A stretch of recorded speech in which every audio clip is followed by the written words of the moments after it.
Yo, what up, YouTube? It's the No Level Cap podcast. This week we're talking about toxicity in fandom.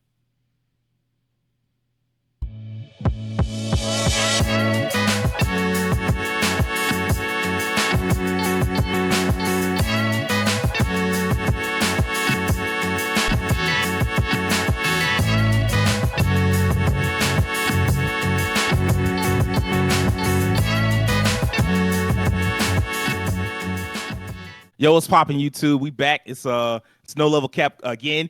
I just want to go ahead and do a real quick roll call. What's good, Devin? Not much, man. Just here about to talk about something that I've had experience with this year. Something that's been going on a lot recently in a few years, but I ain't gonna say too much about it, man, because we about to get into it, man. It's a little spicy, man. All right. Next up, what's good, Rakeem? Hey, what's good, y'all? Just want to tell everybody out there who don't know, who don't understand, or who will never understand, I'm just gonna say it. I'm black. I concur. Same. I mean, yeah, we all what's good, Terrence? Hey man, getting ready to get toxic like the Britney Spears song. Let's go. Let's go. All right, what's popping, Will? Toxicity rings true and well tonight, so let's get started. All right. We ain't gonna waste no more time. Hey man, it's crazy. Like just looking around on the internet lately, how it seems like nowhere you can't go to any fandom without seeing some form of toxicity. And like as somebody that is part of a lot of different fandoms, I'm just like the first thing in my mind is like, what's the most toxic fandom to you? Because I feel like it's almost like power levels to it, even though you can kind of find it everywhere. Terrence, where do you stand? Man, right now, in this current time, the most toxic fandom, it has to be Stellar Blade, man. Oh, my goodness. The stuff that's going on with this game right now, it's so head-scratching inducing. Just, it makes you wonder, like, who are these people, man? For those that don't know, would you say gooners? Gooners. Be meat all day. For those that don't know, by any means necessary. For those that don't know, that they just know about Stellar Blade, just the game, and they don't know about the controversy. They're pretty much almost since this game was announced, it feels like there's just always been a bit of a stink behind it. For one, I mean, the most prominent thing is the way the main character is designed. I mean, she's obviously done for the male gaze. I'm not going to go too much into that. It's like one of those things where either you accept it or you don't. You know, if that's not your thing, you know, just don't buy the game. It's as simple as that. Now we have talks of censorship where some of the costumes, I guess, were censored when the game came out. We're recording this on a Saturday. The game came out yesterday, Friday, and people are talking about how some of the costumes don't look the way that they were originally presented, even though it's like such a minor change. And it's something where it's like, dude, do you really need this to be changed back to the way it was? Like, are you serious? Yes. Are you really gonna get on your high horse about this? I play this game with one hand. Yes, I need the costume to look exactly the way it looked. And those jokes alone, just like, man, that, and also the scores for the game not being high enough, even though is really just in line with what we said it was going to be. I even said that as someone who picked it for the fantasy draft, I said this game is probably going to fall in like an 82 to 85 range. And lo and behold, as of right now on OpenCritic, is sitting right at 82. So it's like, I was rooting against it. You didn't want to lose those points, right? It. Yeah. Oh, you did counterpick it. Lost the fresh 12 points off this. Fuck. Well, we both lost 12 because I lost some for my pick as well. But anyway, just there's more controversy, but those are really the main ones that you need to know about. And so just this game has had so much just going against it in regards to just the way that people view it.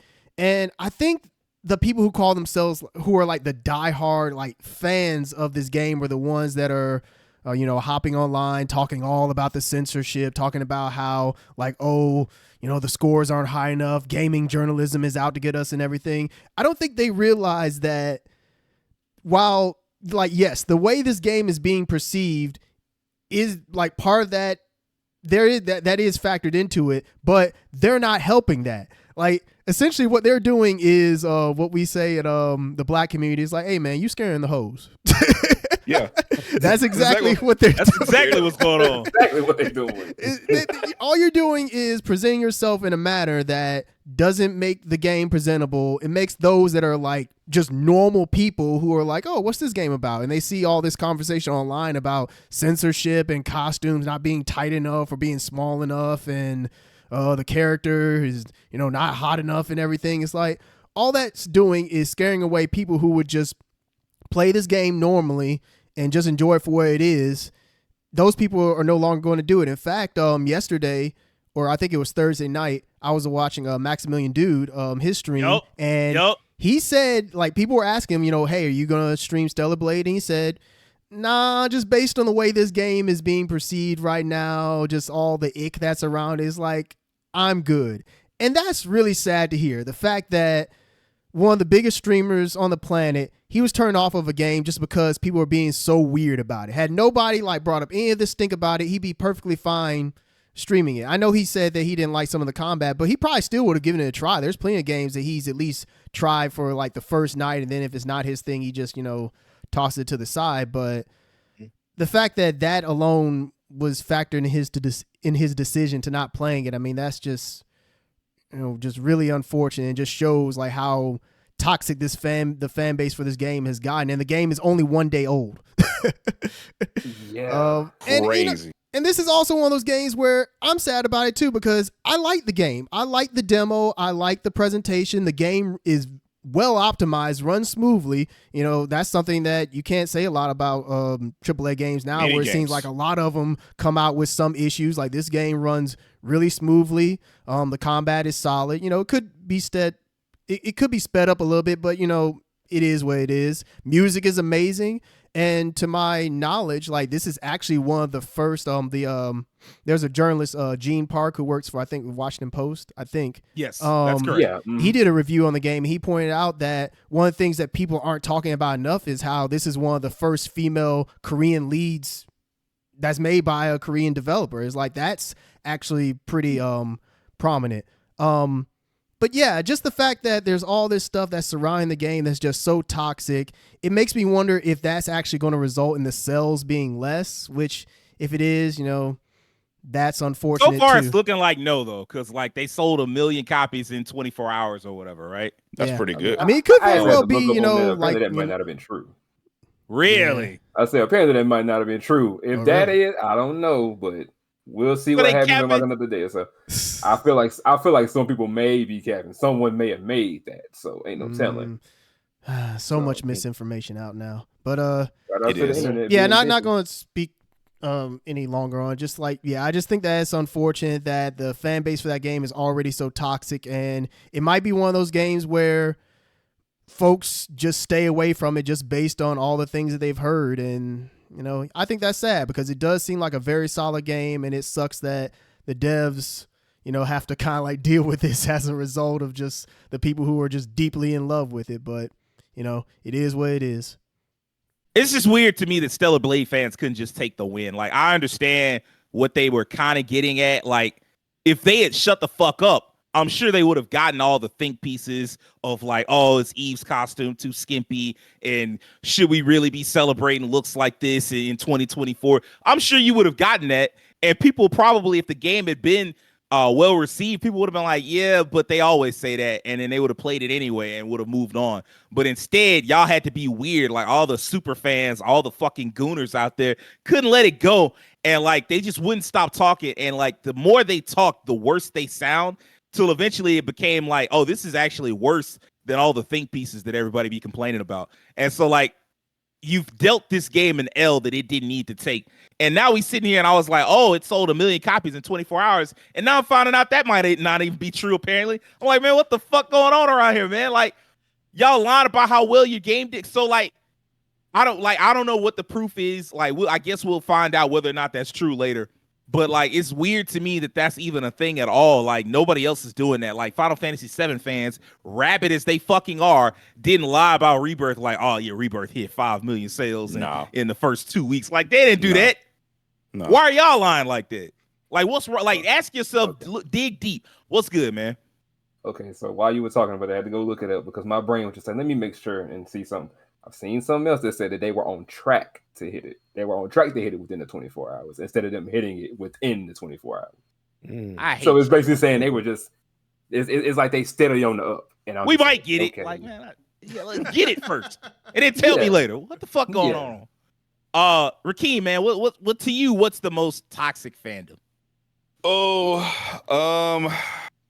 Honestly, there's a couple fandoms that I'm a part of that have a level of toxicity out of this world.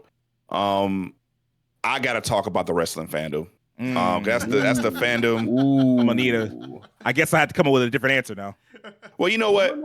You know what? Actually, because I kind of want to talk about either the wrestling fandom and the anime fandom. I've been having problems with both of those. Because I actually want to hear your thoughts. I want to hear more of your thoughts about the wrestling fandom. So I'm gonna go into the anime fandom. So one thing about the anime fandom that I have found kind of disturbing, this has been going on for years, not just like recently or any major things, is that there's this weird combative nature they have.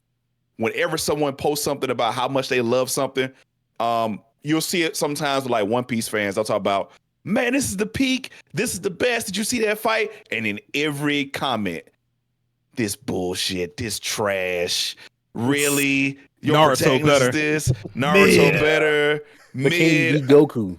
Can he beat Goku?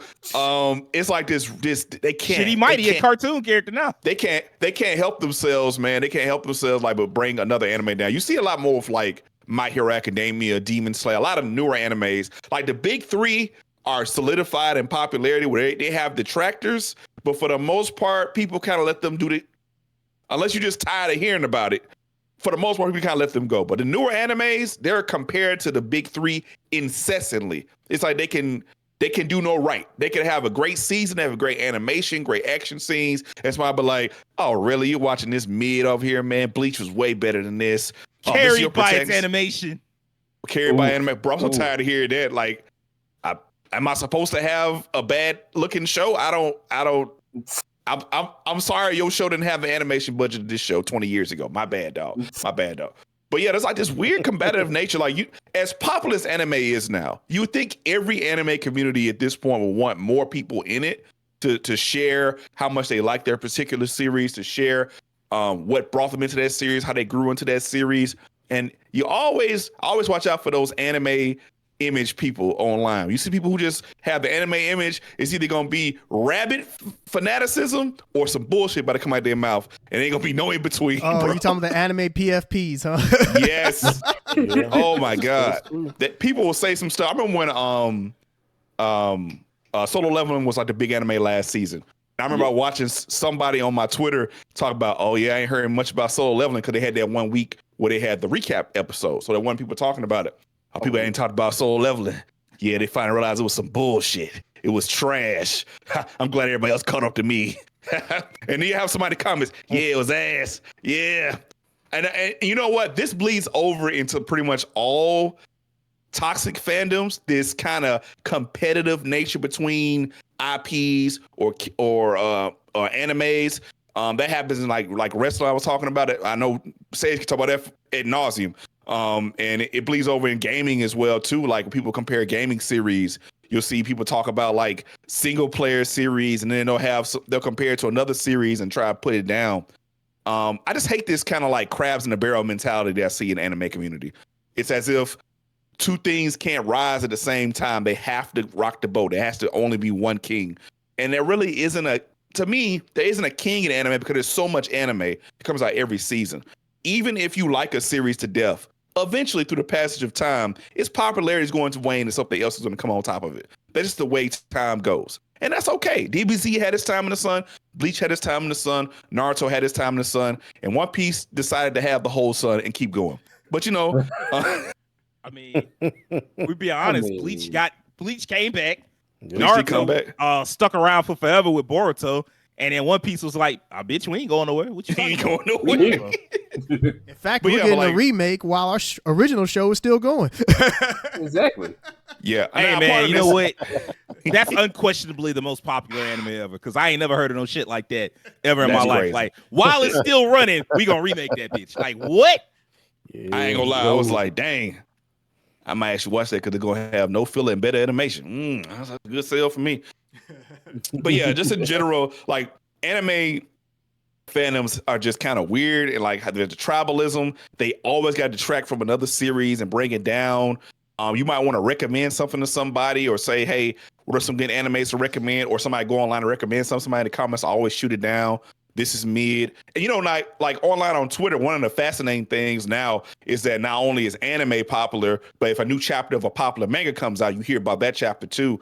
And then people will have debates about the manga and the quality of the manga. And if it doesn't land the story right, or it doesn't have a good ending, and then here come the voices of detractors like marching in single file to talk shit about your anime or your manga all the time. And I'm kind of gotten tired of that discourse, bro. Like being online and seeing that over and over again, it gets very tiring. It's very toxic.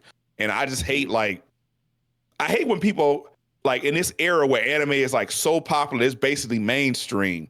We don't just acknowledge every single person that we can get into the hobby, into the culture, into the anime culture. I don't know if I want that.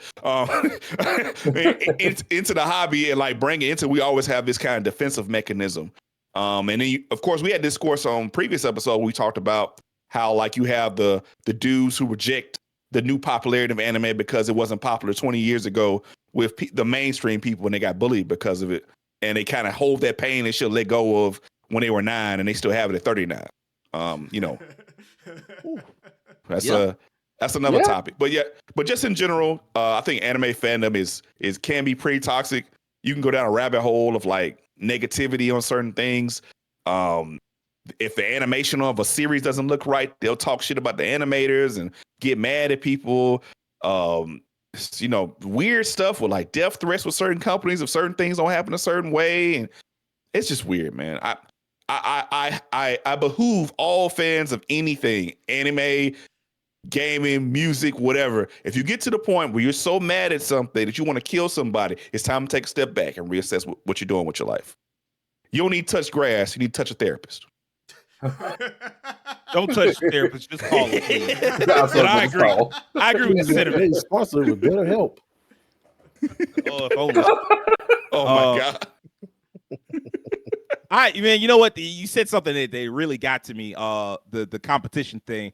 Like competition, stop that. Like people can never say something positive about the thing they love. They always got to bring up the shit you love and be like, yeah, that shit ain't got nothing on this. And I'm like, that's such a turnoff. Like when you tell me that the thing I love sucks in comparison to the thing you love, now I'm like, fuck the thing you love. It's like, well, no, but it's better. I don't care. Even if it is better, fuck it. Because like I have a connection with the thing that I love for a reason. And you coming over here trying to tell me like, yeah, that shit actually trash and the thing that I like is way better. Like that shit that's not appealing at all. Yeah, people got to learn a better way to hype people up. Will, what about you, man? What's your most toxic fandom? All right, then. Well, I'm going to dive off into video games, but I'm not going to be in a general case of video games because I know Terrence touched on Stellar Blade and whatnot. But I'm going to talk on at least the two that I'm in, and I'm going to give a quick one on this one. One being Persona. And the other being Final Fantasy, specifically 7. Yeah, there we go. Oh my God. Okay, so first off on the Persona side, I'm going to get them out the way real quick, fast and hurry. I love y'all. Y'all are amazing Persona fandom, but there's a side of y'all that are almost like some of the most annoying JoJo fans I've ever seen in my life. I'm not even going to bullshit you. I'm just being real. A lot of y'all do this thing, the same thing certain JoJo fans do with the series. Skip these. Play these. Like y'all tell people to skip parts 1 and 2 of JoJo, or skip 1, 2, and 3 and head into part 4. Like you don't need these 3 people. You don't need to know about these. Go to Josuke and then continue from there. Or you don't need Jonathan and Joseph. Just go straight to Jotaro and finish the rest. Some of y'all I just can't stand. Watch parts 1 and 2. Get the whole bloodline. Watch it all. Some of y'all just need to shut the fuck up and watch JoJo. Don't let these little pissants tell you what to do. Do what I tell you to do. I'm an honest JoJo fan.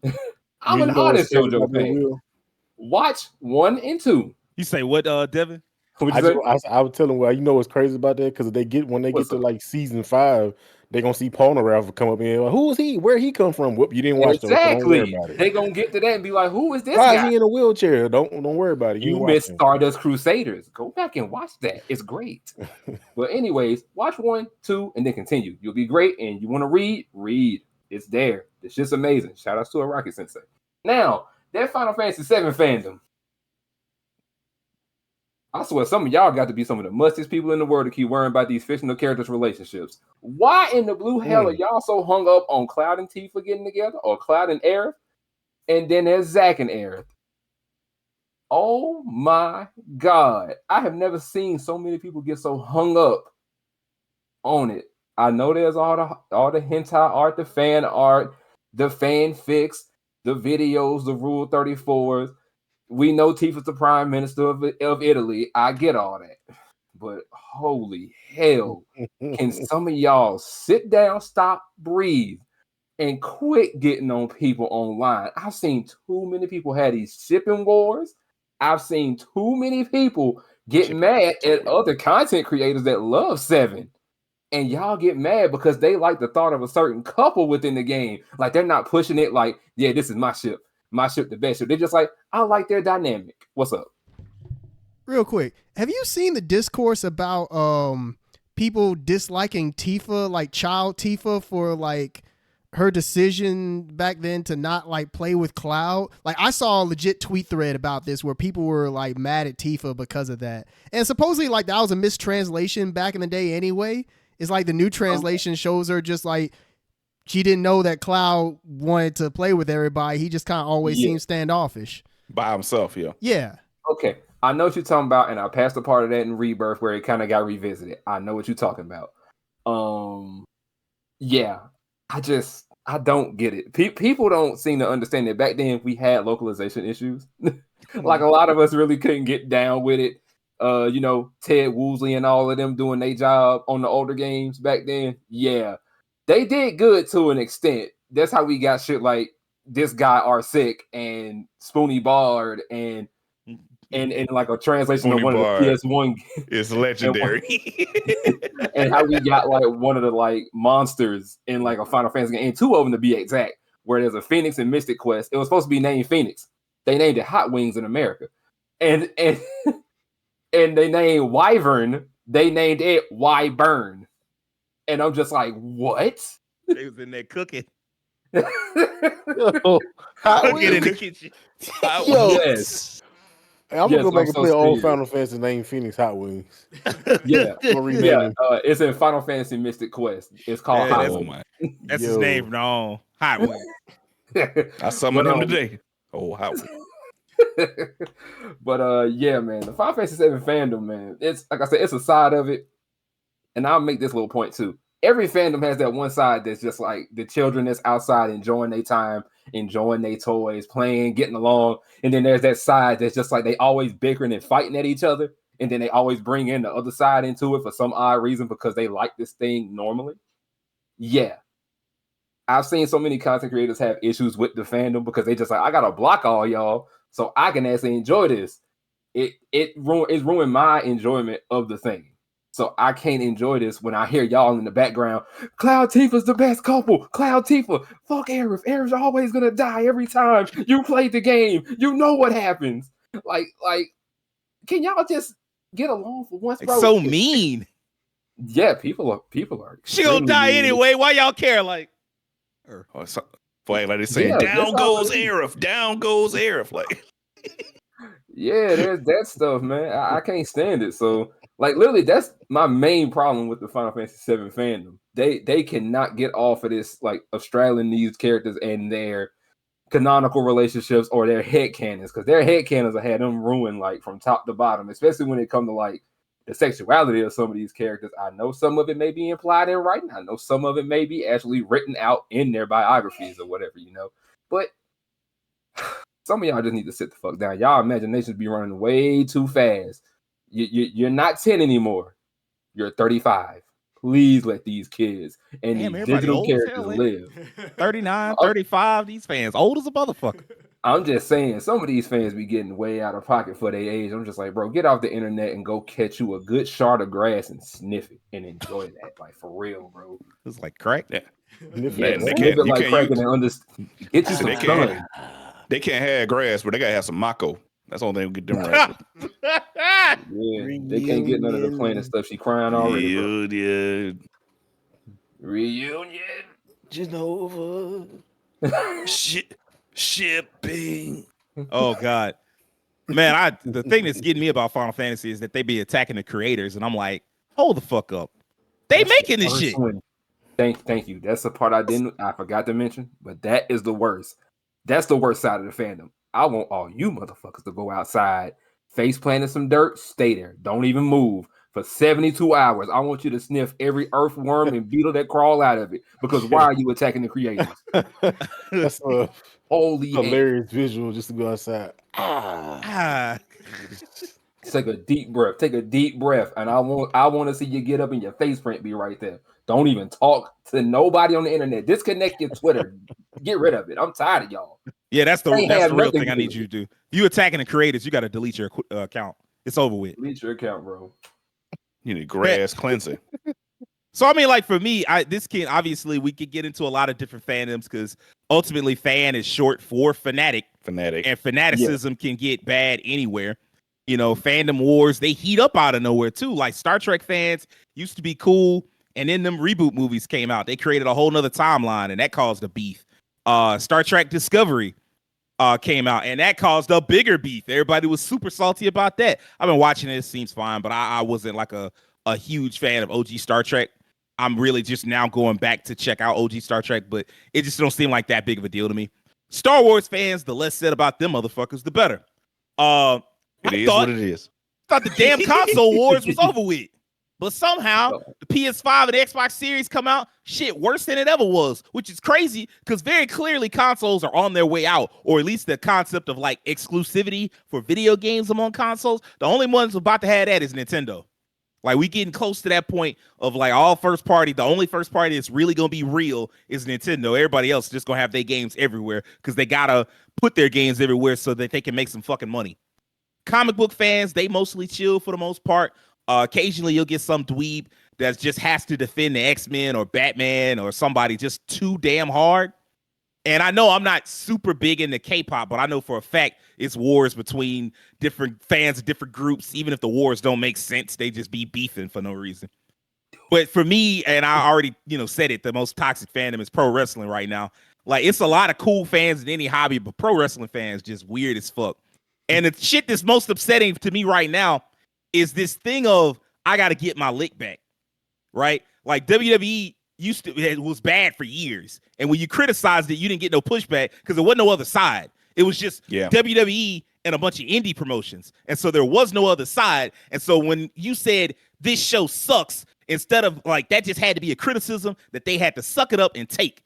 And now there's a specific company that like, oh, if you like now the AEW's out, they like, oh yeah, well, you just like AEW and you like heatless 5-star wrestling and all this other shit, which makes no fucking sense. I ain't never like WWE just drives me up a wall. I ain't never heard of ain't no other place you can go. Like I can't imagine like you play a video game and somebody like, that's what's wrong. Nah, it's too much gameplay. Like, but in wrestling, they be like, see, that's what's wrong. Y'all got too much damn wrestling on the show. What the fuck are y'all talking about? Like, what else are you what other thing besides wrestling are you supposed to have on a wrestling show? And they be like, story. I'm like, man, shut your ass up. Like this, if it's all story, like it's not quite frankly, like y'all overrating just how good wrestling stories can be. Some of them are really great, but most of them are like bottom of the barrel at best. And then like a few of them are like good, and just a small handful of them rise to being truly great. Mm-hmm. So this idea that you just need to stuff your show full of story is insane. But like just the idea of like now that AEW exists, they can rail against that company. They have a specific company. Whenever you criticize WWE, no matter how valid it is, they have like a company that could be like, well, fuck AEW. It reminds me of this old football argument I used to have with my roommate, Tyler. I would poke fun at something his team did that was objectively bad, and his response would be, man, you got to get a football team so I can make fun of yours. And I'm like, nah, fuck that. If your team did some bullshit, you just got to hold that L. Like, I don't want to hear none of this like, oh, yeah, I'm going to bring up some shit that your football team did from 15 years ago. Like, man, damn that. All right, you did something dumb. You got to take this L. And it's just like WWE. They do dumb shit. They do less dumb shit now because Vince is gone. But, like, they did dumb shit. They just needed to take this L. Don't bring up AEW. AEW ain't got nothing to do with this. And, like, even right now, like, AEW just crowned their new heavyweight champion, Swerve Strickland. Bro was cool as hell in NXT. Everybody loved him. He had his own faction in Hit Row. People thought it had tons of potential on the main roster. He got fired, went to AEW, got over, won the title, and now suddenly it's, AEW put its title on an NXT mid-carder. I'm like, what is going on? Like, nobody wants to be reasonable. Nobody wants to make sense. They just be wanting to argue. And the argument doesn't even make sense anymore. It just be those same people, if Swerve went back to WWE, they'd be like, we about to turn him into a main eventer. Like, he was already a main eventer. You see AEW fans say dumb shit too, and I'm just like, everybody just shut the fuck up. It's more quality pro wrestling content on the air now than any time in the last decade that I've been a fan. Every day of the week, you can turn on TV, Monday Night Raw, NXT on Tuesdays, Wednesday Night Dynamite, Impact and Ring of Honor on Thursdays, SmackDown and Rampage on Fridays, Collision on Saturday. Every night but Sunday, they got some type of wrestling on, and most of those shows are decent at worst and great most of the time. The fact that it's any of this foolishness just don't make no sense to me, and it just drives me up a wall. Like, I just can't take it, man. And like that's the one fandom, I guess, because I'm paying the most attention to it. That fandom, and then like gaming, of course, just because of all this fucking racism that I've been dealing with. Like, I just can't fucking take no more of that shit. The AU'd and Chronicle shit, I'm like, look here, man. Like, the Kickstarter games sometimes just don't turn out that great. I don't know what to tell you. Larian figured out the code. They was Kickstartering the fuck out of their games and getting 8s and 9s, mostly 9s, to be honest with you, getting like 90 Metacritic and shit. But like, a lot of these Kickstarter games be winding up with 70s. Like, sometimes when you go back and remake a game from or try to bring back a franchise that's been dead for 30 years, it's some rust on that bitch. And we start to remember like, oh, that's what happened. And like, if you don't meaningfully evolve it, everybody's going to notice. But like, nah, it can't be their fault. It's got to be the fact they put some black characters in it. And that's how we always knew it was going to suck. And I'm like, Jesus Christ. Like, that's a lot of hatred, you know? You got to have a lot of hate in your heart for black people to go JRPG, more like NRPG. And y'all know what the end means. Don't even pretend like you don't. Oh, that was wild. Like you know. It's like, man, what They the would have been fuck? better off calling it a DEI RPG. Don't give them any fuel. No, it's better off Actually. calling it an NRPG because that's exactly what they really mean when they be That's what they saying wanna say. DEI and woke and CRT and all that shit. No, you really mean that, you know what? So you're not fooling nobody. Everybody know what you're talking about.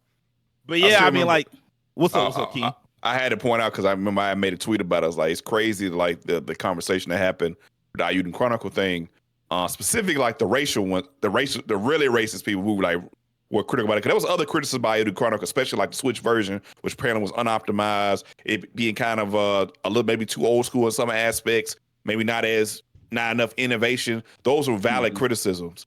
But you looking at one black character in a game where you collect 100. Plus. 100 characters. Plus. I'm playing the game now. I got a party with a Japanese, like, delinquent, a magical girl, a samurai, a dude with some hook sword. I just got a little girl with a monster. That's the type of cast you get in these type of games. One black person drew up the wall. What part of no niggas allowed did you not understand?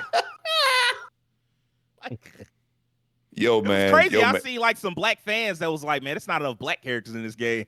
And the racist was like, it's too many black characters. It's one too many. What? Damn.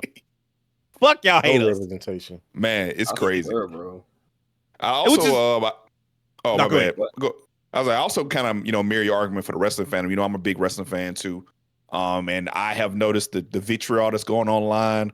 I've noticed that like the always stand accounts, they gotta like the new thing that's pissing me off now is that there's a bit of truth to it, but now it's happening so much that I'm getting pissed off at. Was like, oh, you were okay with this, but if this person did it, that's happening way too much. Man, Like it's like the double standard thing. Like, hey, you guys pointed this out back 2 years ago. This person did this, and you let it go, and it's like invalidating every argument. They find one bad thing that happened 2 years ago, 3 years ago, 5 years ago, 6 months, and you can't have any argument about anything. Like nothing's perfect. Last night I was watching the match between Cody Rhodes and Carmelo Hayes. They had the spot where they tried to do a Cody cutter midair, and they botched it. And I already know there's people probably already talking online, talking trash, and having culture wars about that right now, like over that little spot. I can't imagine. I'm 100% certain that's the case, and I can't imagine it because I'm like, bro, like people botch moves in wrestling all the time. Like if you had to move at that speed, let alone have that cardio, like you go fuck up at some point because it's just too much going on. Yeah, so I don't. And you know what's crazy too is like WrestleMania season just happened, and I think I noticed like around this time, more people talking about wrestling from different like on my time TL than ever. Yep. And it's like all positive. People really, really liked WrestleMania. I remember watching the battle rap here is like Tay Rock was just talking about wrestling every day. To the point where people answer like, come on, Tay Rock, why are you talking about wrestling so much? He's saying, shut up. WrestleMania's happening, man. I love this, man. That's how much he was talking about it. And then like you get that much positivity around your product, and then people in the background arguing over shit that don't matter.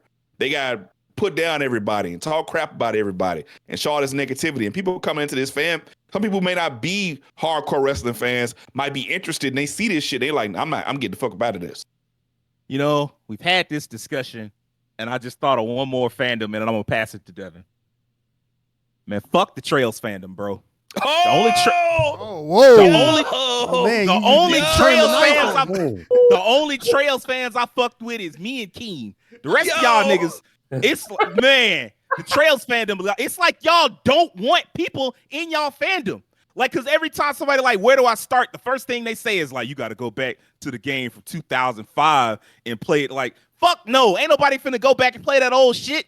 And you like, oh well, but you ain't gonna understand all this other shit. Yeah, you can. And even if you couldn't, like, you're not gonna be that lost. Like, they act like, I know, like, because the other thing, like, what was Zero came out 2 years ago, Keen? Yeah, it came out 2 years ago. Mm-hmm. Right. Zero came out 2 years ago. I'm like, you can start with Zero. That's game number 4. People are like, nah, it's stuff. If you don't play through the first 3, you ain't gonna understand. I'm like, I played through Zero just last year. Got to the end of it. It like there is a plot point that's really important, but it's at the end of the game. Like that's too far in for you to tell somebody like you can't play this because you wouldn't understand the significance. Shut up. Stop being such a fucking nerd. Like, goddamn. Like, do you want your fandom to grow or not? You can't tell nobody to go back to some game from 2005, bro. Like, that's too far back. The only reason I eventually went back because I'm one of them dudes that don't like old graphics. Like, I can only take graphics that look so old before I'm like, all right, I tap out. But like, I finally, after playing Cold Steel 1 through 4, I fell in love enough with the series. I say, fuck, I got to go back and play Zero and see what that's talking about. So I played Zero. Zero was good. I played Azure. Azure was good. That had like the PS Vita graphics. I say, well, I mean, I can deal with it because I just like this universe so much. And then I went back and played First Chapter because I just love that universe so much. But like the fans, they always want you to start with the first fucking game. Like, look, it ain't gonna always work. Like you scaring people off saying they gotta start with the game 1, and it's like 12 games out. And like, I just want to let y'all know, this July, you got Trails through Daybreak, excuse me, coming out. That is a perfectly acceptable starting point. You don't have to start at a game that came out at the same time as the Nintendo Wii. You're gonna be all right if you start here. And if you love it, you can go back and play some of the other ones. Right. But like all these people, and then the first thing they say is like, oh, y'all act like I'm gatekeeping. Yes, nigga, you are. You are gatekeeping. You keeping people from liking this fandom. And like it's too damn small as it is. Like that fandom, like it's like those games don't sell 1 million copies. Like every now and again, they say like, oh, the Kiseki franchise has sold an additional 1 million copies. That's the franchise, not one game. And so like, I don't like the idea of like anything I love, I want it to be as profitable and as healthy as possible. I want the largest fan base possible because that's the only way you get more of the shit. If it's too niche, eventually it's like, hey man, we can't keep making this shit. And then when they stop, the first thing out y'all mouth, the first so-called fans, the first thing out y'all mouth is, man, if only people had understood just how great it was. Shut up. You caused that because you wasn't trying to be a welcoming fan. All right, I'm done, and I'm gonna pass it on to Devin. I almost unchained my answer listening to y'all, especially Sage. I just thought of some.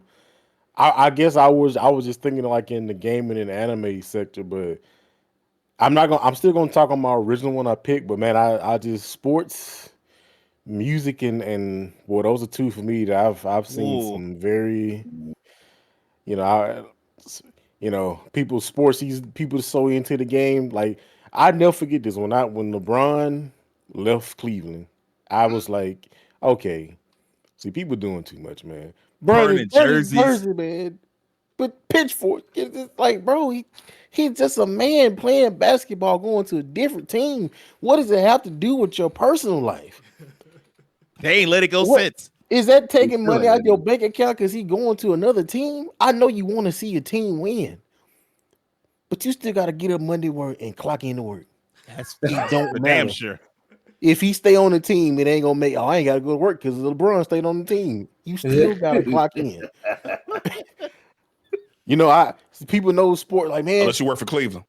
If you work for Cavaliers, might be different. If you work for the Cavaliers, sure. But all the motherfuckers didn't work for the Cavaliers.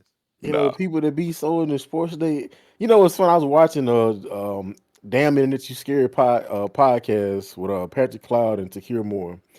And Patrick, he would kind of fit in this group. He's a gamer, you know, he's a nerd coach. He's a gamer.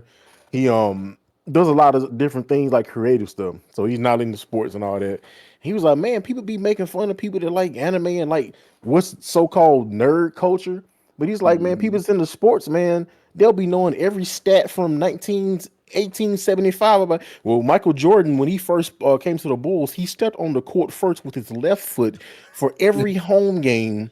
Then they won every game, 1,000 games consecutively. The next season, he stepped on the court his first game postseason with his right foot. They lost 5 games in a row. So we can tell with that data that if Jordan steps on the court first pre-game with his left foot, they'll win. It's like, bro, why you know that? Like, stat geeks. I'm not gonna lie, if that's true, that would be the most incredible stat. It is so many stats now, man. It's funny you mentioned that because I actually watched a video when they did it. We done with the 90s.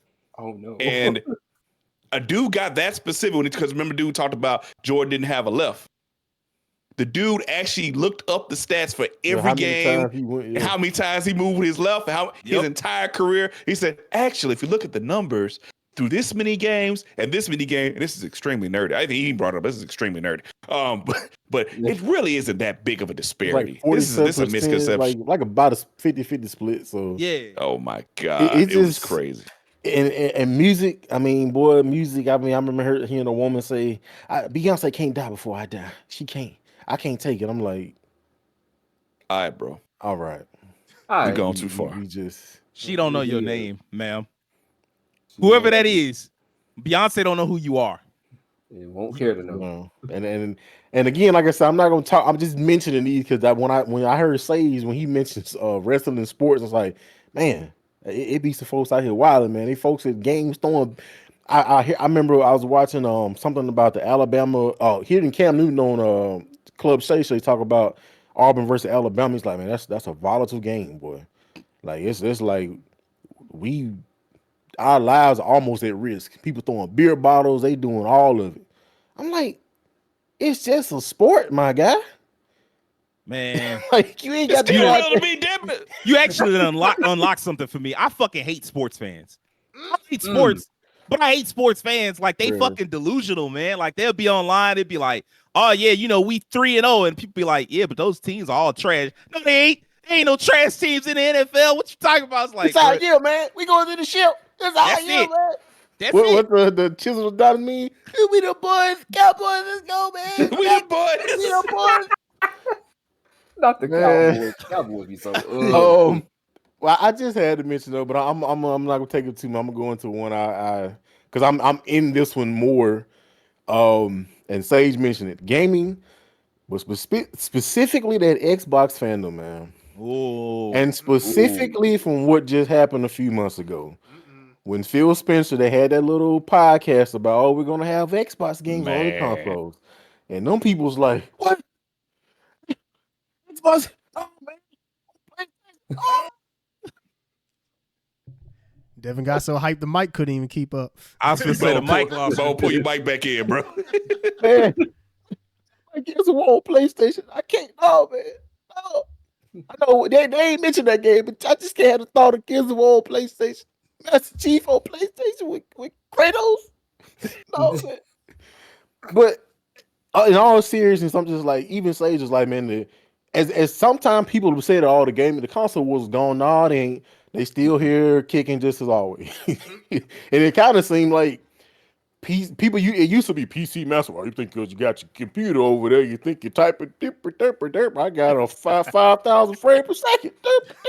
Like, but now them Xbox fans, man.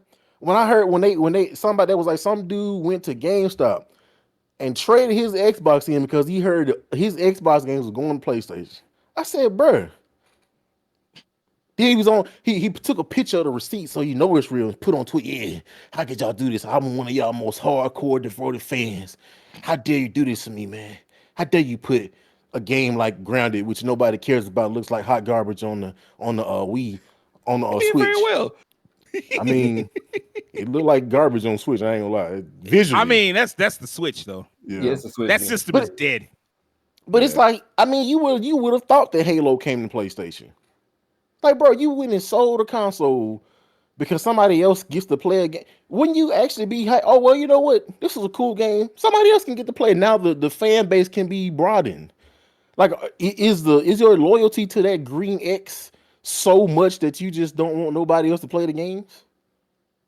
Yes. Like, if they don't have an Xbox, it's like, bro, it don't matter, bro. Like, I prefer PlayStation. And that's mainly because most of the games that I enjoy were on those consoles. But I also like games that are on Xbox. I'll play an Xbox.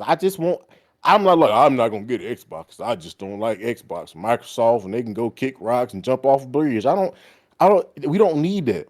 But the fact that people are still out here doing this type of nonsense, I'm like, bro, like, what's going on? Then there's a different part of the gaming fandom. Oh my gosh! I swear, when Rise of the Ronin came out, this game looked like a PS2 game, man. Like PS2. Wait, I'm just like, bro. It looked fine. I don't understand. Like, when were you born? Like, who? It can't be nobody our age saying it.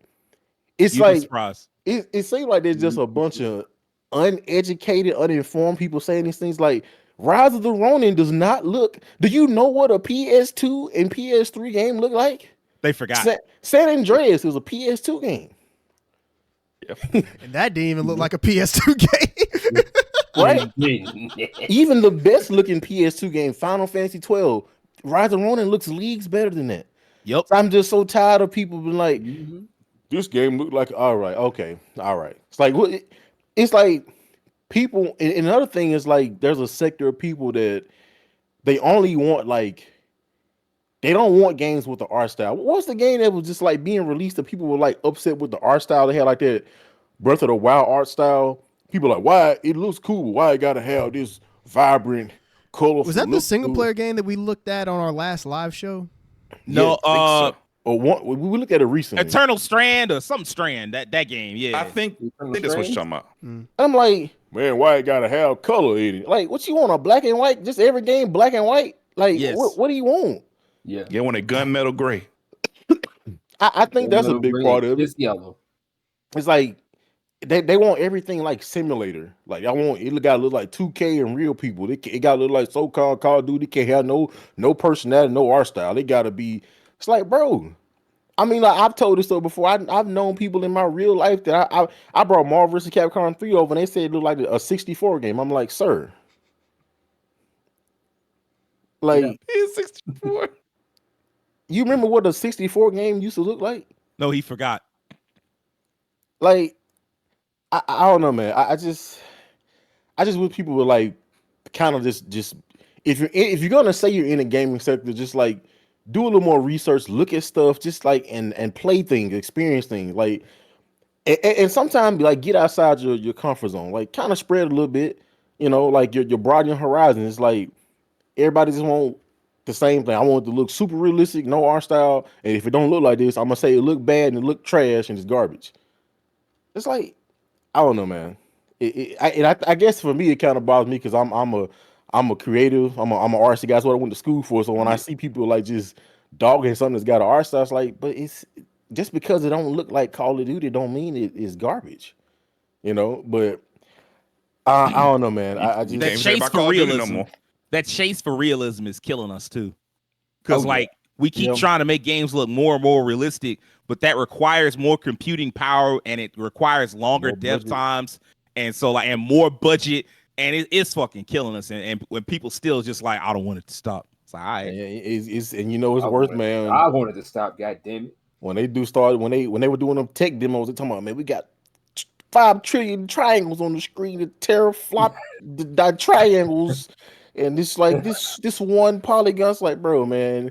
First off, the regular average person don't really care about it. They probably don't even understand what's going on. And it's just a lot of jargon. You'd be like, yeah, this is gonna look like this. And then you play a game like it was some tech demo they showed a while back. I'm like, I don't think we've had one game that looked like that. They ran in real time. Like they always do this sensationalized stuff before a release of a console generation. As I told Keem, he's seen that one before, that Madden 06, 07. Oh boy. You know, and I guess that does feed into it when they put an importance on graphics, like with tech demos, and then people are like, oh yeah, I want a game look like that. It's like I keep hearing TBA say, man, there was a time where like people were saying like, oh, we don't need 60 FPS on games to run like smoothly. The human eye can't even see 60 frames per second or whatever. And now everybody's like, hey man, we need 8K 60 frames per second. You know, high fidelity 60 on all games. 120. 120. We can't even get 60 4K on consoles yet, let alone 8K. It's like, man, they might blow the console up.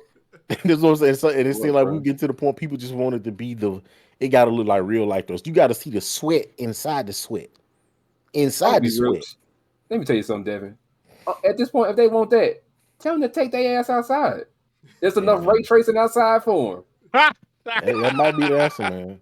That might be the answer, man. But yeah, I just wanted to, because that whole Rise of Rome thing, I've been hearing that so much since that game came out, and then like that whole thing with the Xbox, I'm just like, bro, like I know that the Sony pony, that's a term for a reason. There are some people but I just feel like with the whole thing about you selling your Xbox because other people cannot play your games, I'm like, all right, bro, that's just a whole new level right there, bro. I mean, they ain't alone. Them fucking Sony fanboys, they out here pretending PC that the PlayStation 5 ain't got no games because it ain't got no exclusives. And I'm like, if you don't own a PC, what does it matter to you if those games are on PC? Yep. You can't play them there. So like, don't tell me, oh, those games, they're on PC, so it don't count. Like, bro, you don't own a PC and you're not about to go pay for one because them shits is expensive as hell. So like, unless you about to go buy an Alienware or like NZXT, I think they do computers too, and like a couple other places. Like if you unless you about to buy one of them rigs with a 4080 in it, like shut the fuck up, man. Like just play your fucking PlayStation and play the games they put on PlayStation. Don't sit here and be like PlayStation ain't got no games, because I swear I seen that tweet like this past week. Somebody was like, they was like, oh, it ain't, man, it's just crazy that they really ain't put out no games this year. I'm like, what? I don't know what the fuck I've been playing in. So I don't know what I've been playing. Shoot. I don't know what I've been playing in. All right, so what I want to ask y'all now is this is the potential for either some scary stories, but more likely some funny stories. What is the most toxic fandom experience you've had personally? Will, what's up? Toxic fandom story. Well, I did talk about mine, but most of mine don't ever necessarily happen to me because I'm making my business to avoid that side of the fandom that be digging in their ass and eating on their boogers and not bathing. So I choose to avoid them. Oh my God. I choose to avoid them. I choose to stick on the side of mine that be happy, go lucky, enjoying what they enjoy, and just be chilling. The like I said, the most I've ever had to deal with, and I'll say it came from the sports game fandom side, and it's not even bad, but it was when I was working at GameStop. Guys came in looking for games, and they were asking me about a couple games they wanted to get. They wanted to get their usual yearly shit, so I'm just like, okay, cool, whatever. Then they started asking for stuff, and then they asked me what I played, and they asked me about the stuff that they play, the quad stack as we called it. They asked me, they said, you said you play Madden. I said, I ain't played Madden in years. They asked, you play 2K? I said, I do not. They asked, do you play Call of Duty? I gave that up years ago. Did you play GTA? I said, I gave that up on the PS2. Then they asked the dreaded question right behind that. What do you play? What do you play? There it is right there. And And I looked him square in his face with a blank stare for like 5 seconds, and I looked at that wall and I said, anything that's up there on that wall, I'll more than likely have played it. I don't have to play the same 4 games every fucking year. I ain't necessarily saying like that because I wanted to keep my job at the time, but I don't have to play all that shit that you continuously play every year, and then you get mad saying gaming ain't good. So yeah, that's about as bad as it's gotten for me. Other than that, don't nobody ever come at me sideways because I ain't coming at them sideways. But just understand that coming from me, and just like Devin said, expand your horizons, open your fucking eyes, and play something else if you are tired of the same shit that you have. Don't fix your face to say gaming is bad. Don't fix yourself to say gaming has gotten stale. Gaming ain't stale, it's you. Do better, be better, smell better. God damn. Roasting the fuck out these people. Rakeem, man, what's your most toxic fandom experience? You know, I actually had to think about it for a second. I was thinking about different interactions, but one came to mind and it yelled at me because it was yelling at me at the time. I remember a long time ago online, we were discussing, there was a discussion about God of War 2018. I think it was like, I don't know if Ragnarok had got announced. I think it was before Ragnarok had got announced, but talking about it. I think I put a tweet out about how much I enjoyed 2018. It was one of my favorite games. I thought it was like one of the best games of his generation. And there was this dude who commented, and he was like, nah, it's been proven that it's a fact that God of War 2018 was overrated and it really wasn't that good. And everyone who's talked about it has said it's not as good as everyone. It's just not that great of a game. And I'm like, no, man, I remember like the discourse of that game was one of the best games that came out that year. It's like really, really good. No, man, you should, if you watch some random YouTuber I don't give a fuck about's video, you'll see he breaks down. See, he talked about like, I don't give a fuck about this dude's opinion. I don't know. I don't care. I don't know that dude.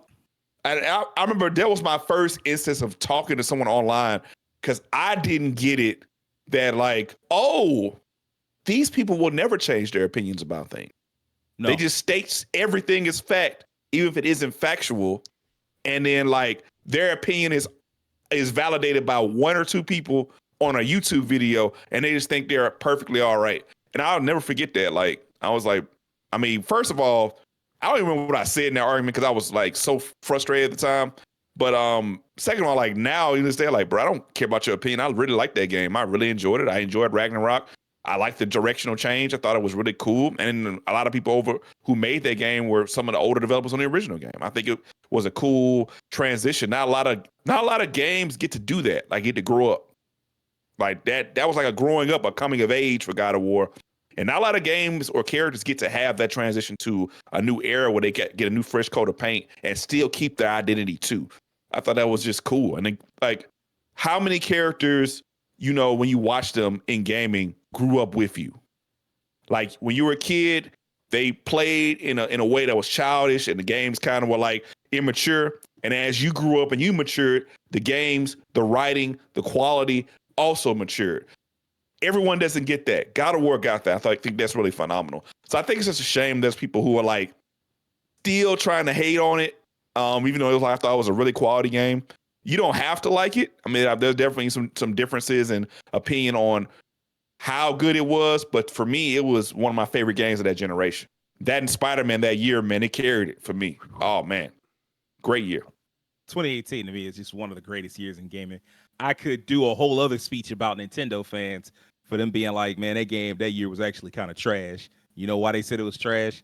Wasn't no Nintendo games coming out that year. I'm like, man, it's the year with Dragon Ball Fighters and Celeste and Monster Hunter World and Spider-Man and God of War 2 and Assassin's Creed Odyssey and Red Dead 2 and all this other shit.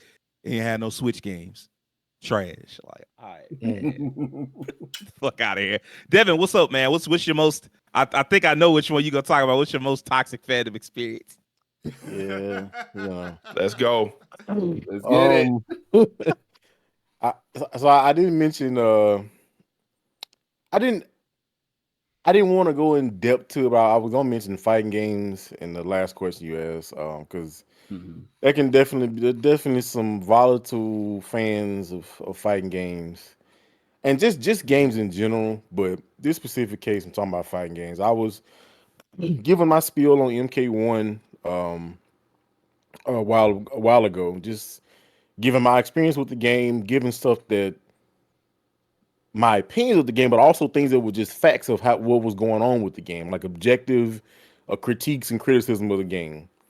And man, like that really opened my eye. I already knew this, but this opened my eye because this actually goes back to what I was talking about in my last question. Like I really want gamers to become more educated. Like read stuff, just watch videos, just observe stuff. Don't just like take something in face value. Just start saying regurgitating stuff because a lot of it just people just be saying what other people be saying. Like I agree. I was talking about MK1 and all the problems it had, especially on PC. The PC version, the port was pretty bad, like overall. The game had issues overall, though, not just on PC.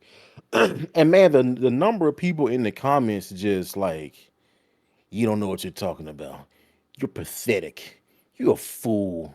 You don't know what you're talking about.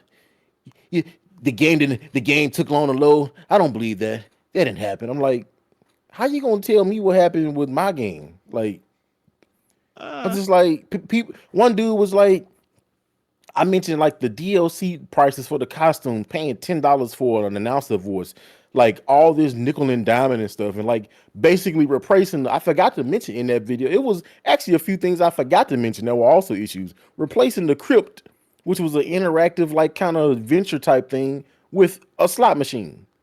That's essentially what we got. I mean, you did have the invasions was kind of that too, but where's the slot machine for you? Sting! You know, go ahead and get you some of the mortal coins. And man, I was just like, this dude was like, nobody, who cares about a costume? I'm trying to run hands. I'm like, sir, did you miss the whole point of what I just said? I said there was an issue with the pricing. All these costumes are really expensive. And then some of them don't even look that great. They had the problem with like one of the, after I made that rant, they had like a season that came out that was basically supposed to be a later season that they put and replaced it with that. So I'm like, y'all just didn't even have anything really ready for this season and just took something that was supposed to be later and just say, we're going to swap that out. Because people were like, wait a minute, why did they look? This is supposed to be like, this don't even match what this is for Melina. It's like, y'all just replaced it. And he was like, nobody cares about costumes. I'm trying to run hands. I'm like, so you don't even, so having extra content in a game is a bad thing. It's almost like the sentiment that people have been making about FF7 Rebirth. Too much content. Too much content. Like, wait, hold up. When did we get to the point where spending $70 on the game and I say, man, I don't want to, I want about 10 hours worth of content. That's it. I don't want no more. Like, but it's like, you don't feel, I feel good when I spend the amount of money on the game. I'm like, man, I'm playing this game for a while.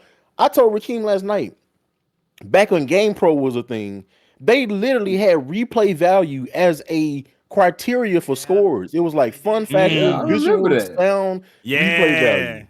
So now you telling me, I don't like what is wrong with us, man? Like that's why I say, I in the comments, I don't even really like go back and forth with these people like in a way that's like harmful. I'm just trolling myself because I'm like, y'all can't be this stupid.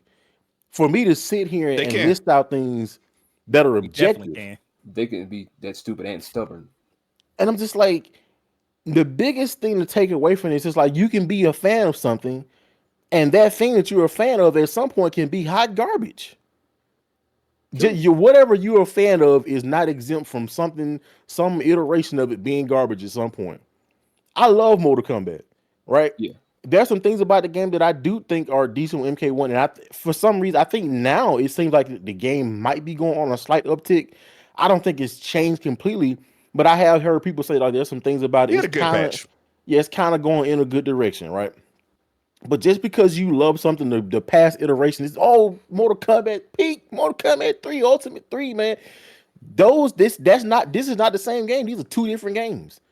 So you can love that game, but the new game they make can also be garbage. I'm a fan of Dead Space.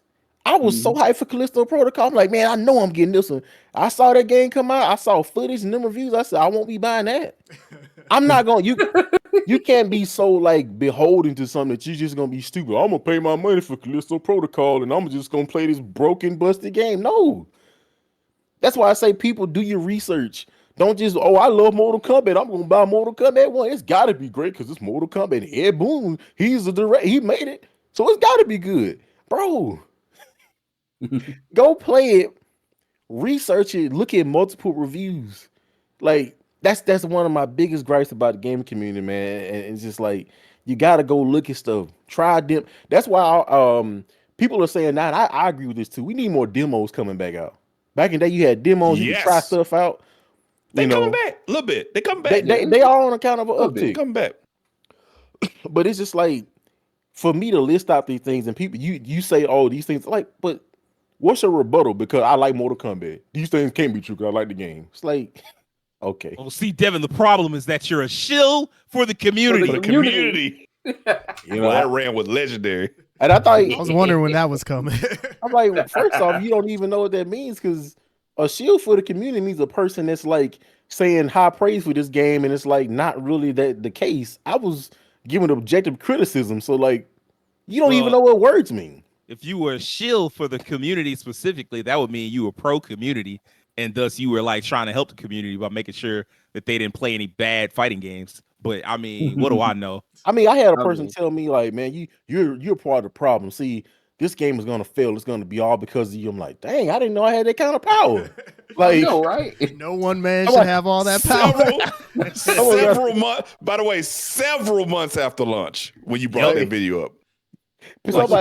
Some dude was like, and this is another thing I'm kind of getting tired of in the gaming community. And this kind of ties back to for the first question. People saying, I mean, it's only been 5 months, 6 months. Give it half a year. That is half a year.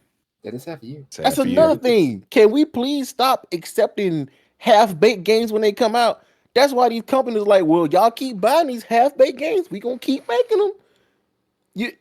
It's like you make a half-baked game, and it's like people aren't even smart enough to realize, oh, this ain't finished. I immediately knew like MK1, this does not feel finished. This feels like they needed at least another half a year. And it's like other people like, oh, this is the greatest. This is peak Mortal Kombat. They will never get better than this. I'm like, bro, even visual, like this is good visually. I just looked at a video of MK11. I'm like, dang, MK11 look good. Why does it look better than MK1? They had really mastered that customized Unreal Engine they had before. Like they had that shit down to a T. And I know it's a new engine, but I don't know, man.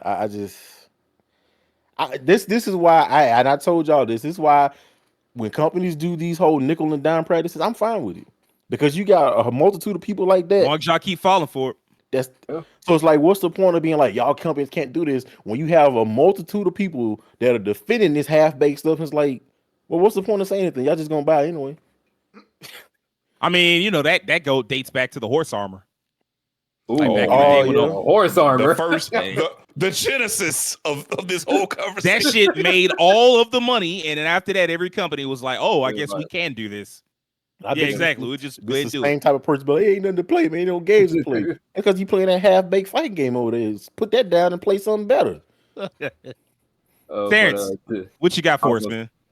I'm gonna say to add on to Devin's point about Mortal Kombat. The best way to kind of summarize that is that while you love something, you can still criticize it. Yes, constructive criticism. Yeah, that's something that's positive. Hey, I'm saying these things, so hopefully y'all can make it better, and we can be playing, having fun. It ain't like I say, Ed Boon, I'm gonna slap your mama, Ed Boon. This garbage game. No, that's a threat. Someone did say something like this. Somebody said something like, and this wasn't about Mortal Kombat 1, but it was like, hey man, you better drop this character. I'm gonna show up and fuck your wife. You heard me? And I was like, yeah. I see. That's that keyboard warrior stuff where it's like, all right, somebody gotta come through and like suplex you or something. Now, if Ed Boon show up at your house and give you an uppercut and say, whoopsie, that's on your ass. Would have earned it too. That's exactly what you get for talking all that shit. But Terrence, what you got for us, bro? So Devin brought up fighting games, and I did have that on my list, but I think I'll leave that alone and approach the other one, the other option that I had, which the thing that I've just been experiencing as of late has to do with just the hardcore gaming fan base in general. And it's just this trend of gamers just being just so angry about games. I know that's kind of like weird to say, but I've just been experiencing this as of lately where I'll go into the comment sections of reviews. Like especially if you go to like the bigger gaming outlets like IGN, if you go to those reviews, like, oh man, it's just such a toxic wasteland. Like even like there'll be people talking about like a game getting a 7. It's like, oh, this got a 7. Oh, this is weak sauce. This is garbage. Like, I wouldn't dare buy this game. Or people like comments that don't even care about the review itself. They just say like, IGN gave it a 6, y'all. You can go on home, kind of thing. And it just feels like the experience of just being a gamer now, or at least being, if you're casual, it's very easy to avoid all this because you're probably not the type of person that's like really paying attention to this stuff. Like, you're not really going to reviews, going on forums and different websites and whatnot and looking into this kind of stuff. But when you're somebody that's a bit more into the scene or more on like the hardcore side, which is why I said hardcore gaming, because those are typically the type of people that should be under these kind of videos and like forums and whatnot. But I don't know, just based on the way that they talk about games now, they talk about stuff so angrily. They act like anything that's below an 80 on Metacritic is awful. I know that's a discussion in and of itself that we might have one day. Everybody just seems to be so jaded and angry about gaming. And it's like, if you dislike games this much, stop playing. I think it's time for you to take a break. Yeah, like take a step back and do something else. There's plenty of other hobbies that you can get into that I'm sure will be tons of fun. Take some time, retire from gaming, and then come back and maybe you'll have a fresh perspective on it, or maybe you'll try something different that you didn't try before. But all this anger that I've been seeing as of late, it's just not good. It just feels weird. Like, I like game. I love gaming. Like, I grew up as a gamer. I've been gaming all my life, and seeing things kind of start to, it's not like toxicity is anything new in gaming. Like, that's been around for forever. But it just feels like now, because of the internet, there's such a big outlet to express it, and that anyone can express it. It shows up more. And I don't know, it's really weird to see how much this is happening now. Because I want to say, like, even like 5 years ago, I don't feel like things were quite as hateful or like angry as they were now. Not saying that stuff didn't exist then, but it just feels like it's starting to like slowly grow more and more and more, just where people hate the very hobby that they claim to love. And I don't know, that's just really weird to me. And yeah, just being in the midst of that kind of experience, I don't know, man.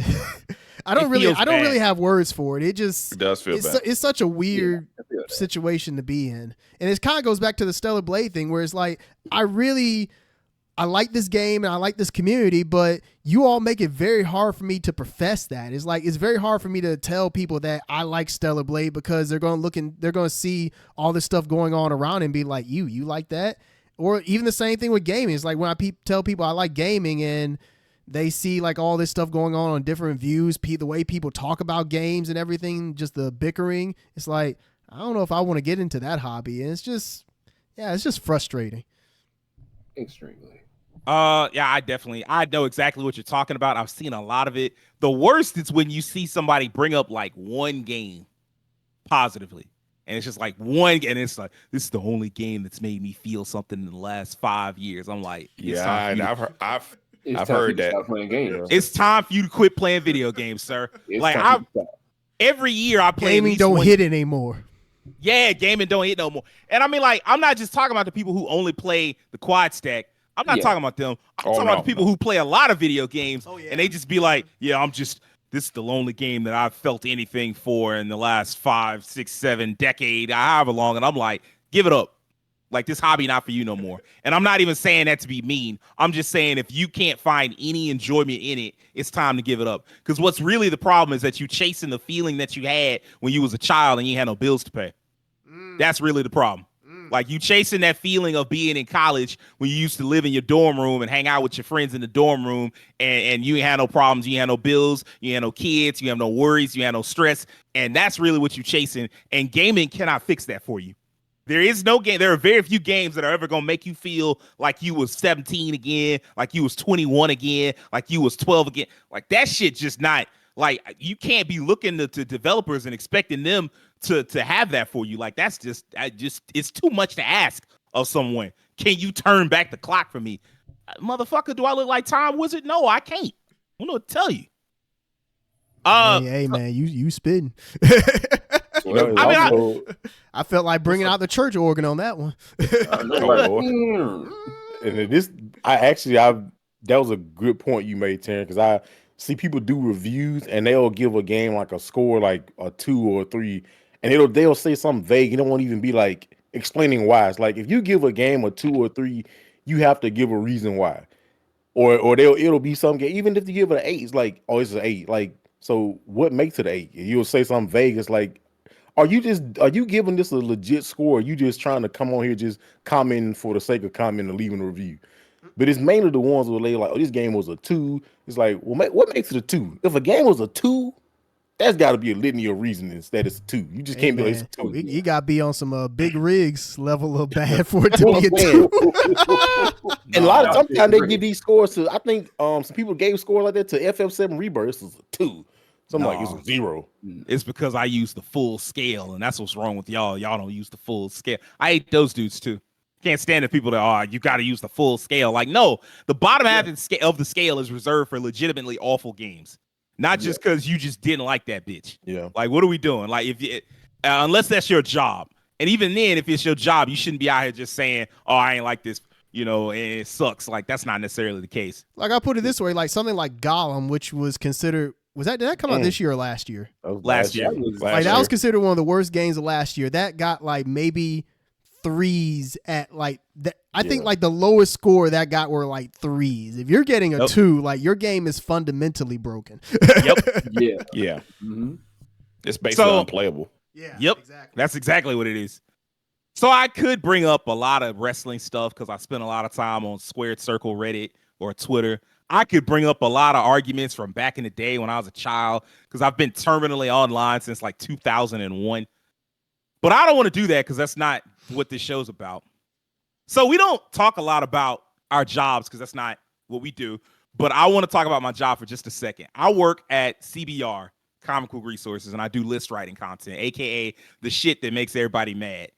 And now the thing about lists is that a lot of times the list, that shit ain't what you think. Like sometimes like you got you feel a certain way about it, but like basically they just threw an idea my way and I just had to come up with something. And one case, I did an article way back in 2019 talking about the best shonen anime ever. Now, I didn't have full control over that article because I just write for the company. I don't run nothing over there. And so later that article was taken over by not one, but multiple different writers who added entries, changed the order around, all types of shit. So, my initial article was 10 entries. By the time you get to like 20 entries, it's like, well, I mean, that's barely not my article. Like this, half of it's not really my article. You get to 25 and 30, it definitely ain't mine. It's mostly not mine. So I want to read y'all an email I got about this best shonen article at the top of last year. Let's start here. The email address was sageashfordhater@proton.me. So they made an email address just to tell me to fuck off. Which is legendary, quite frankly. That's wild. So let's start. Here we go. What were you thinking when you wrote this god-awful article? Did you even watch a single one of these shows? It's not true. It can't be me because I didn't add these things. They came after 2019. You put abysmal shows like Komi Can't Communicate and Spy Family ahead of masterpieces like Attack on Titan, Naruto, and Death Note. You are not a real journalist. You've written 1,500 articles since 2017. You just produced e-waste with no substance or impact on society other than pissing away chunks of coal and causing the world to heat up by storing your trash on servers across the globe. God, kind of cooked me on that one. I ain't gonna lie. Yo, my man sounds like a whole villain story. He sounds like my man from Incredibles 1. Sitting there just sound like Apocalypse. You sound like Apocalypse, low-key. Please do everyone a favor and stop being a journalist. Now, never have I called myself a journalist, but whatever. So this man really hated me, by the way. Because like at one point I was feeling kind of down in the dumps and I just like got to looking at my work and I said, it's not that bad. So I threw out a little tweet. Tweet said, over 125,000 views on my articles last month. You know, I just take whatever and write stuff. So I mean, you know, that's not bad. That man quote tweeted that tweet and was like, "You owe all."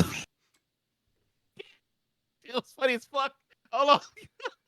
He said, "You owe all 125,000 of us an apology." Hey, that's a lot of emails, man. They only read it for 2 seconds before realizing you had no idea what you was talking about.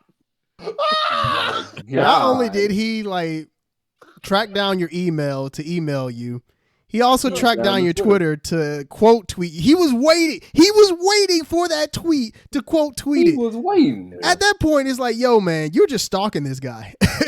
That's a little creepy. I think if I remember correctly, and I know that it's true now because CBR makes you do this. I hate it. It's supposedly we're dodging AI, but I'm like, man, you really just making it harder on me dealing with like toxic fans and shit.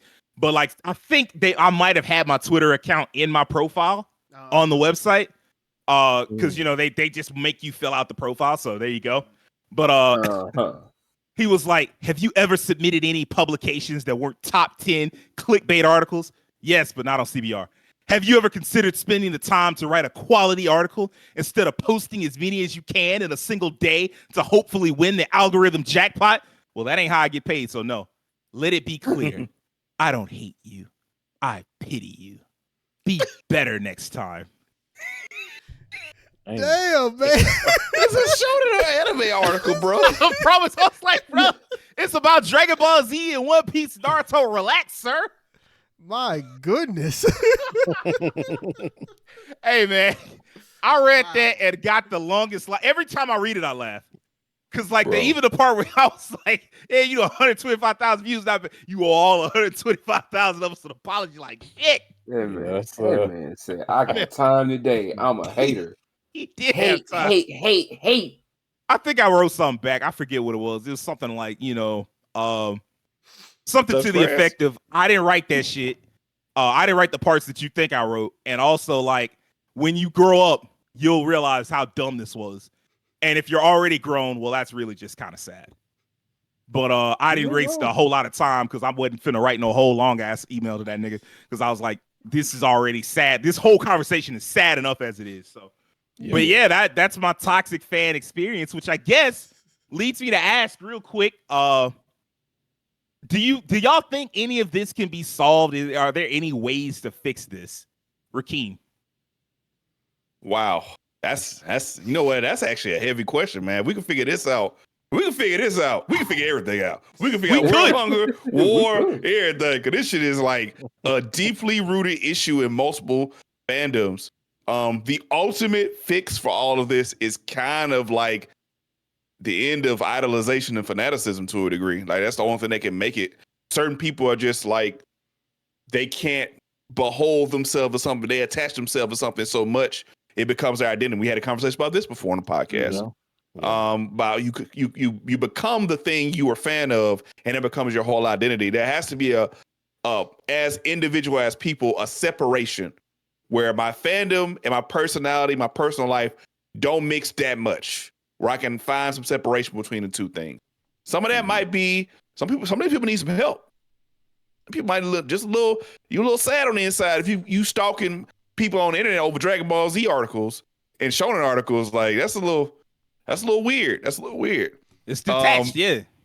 Yeah. I don't know of the individual ways to fix the holistic ways to fix this, but the way it would have to be fixed on a personal level is each individual has to go within themselves and like learn and detach themselves from the fanaticism a little bit. Even I've done it. Like I noticed, like I found myself on the internet trying to defend things when people were critical of it, and then one day I caught myself and I was like, "Yo, this doesn't matter that much, bro." Like this happened to me. Like somebody trashed some shit I watched or played. Like, no, man, you bullshit. Like I had to catch myself. Like, no, like what's arguing on the internet with some random person gonna do? Like, who cares? At the end of the day, it doesn't pay my bills. I'm still gonna watch this material and enjoy this material anyway, no matter how to degrade it. I know a flaw. If you're a fan of something, you know its flaws. And like, if you know the flaws of something, you could be more realistic about those flaws and accept them. If we be honest, if you don't know its flaws, then you probably one of these toxic fans we talking about. Yeah, a little media literacy will help with that. But you know, sometimes you can't recognize things. I think just kind of some of the other stuff I was talking about earlier, like detach yourself from the material a little bit, not trying to combat everybody on things you like. Like we see that with wrestling, we see that with anime, we see that with gaming.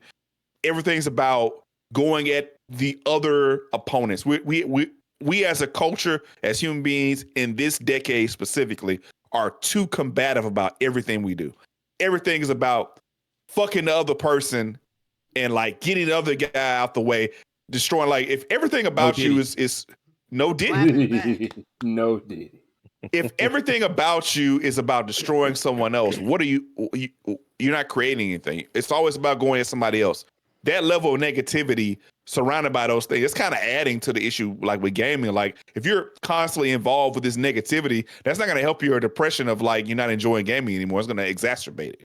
But yeah, so I think it has to be something that has to be internalized, and it has to be something where we have to find a separation between the things we love and the things in our own personal lives. And once that happens, then they can fix some of those issues. And some of that's going to come down to like some of the media we watch. You got to separate yourself from that shit. If it's super negative, stop watching it. Stop falling for these clickbait articles. Stop falling for these toxic fake.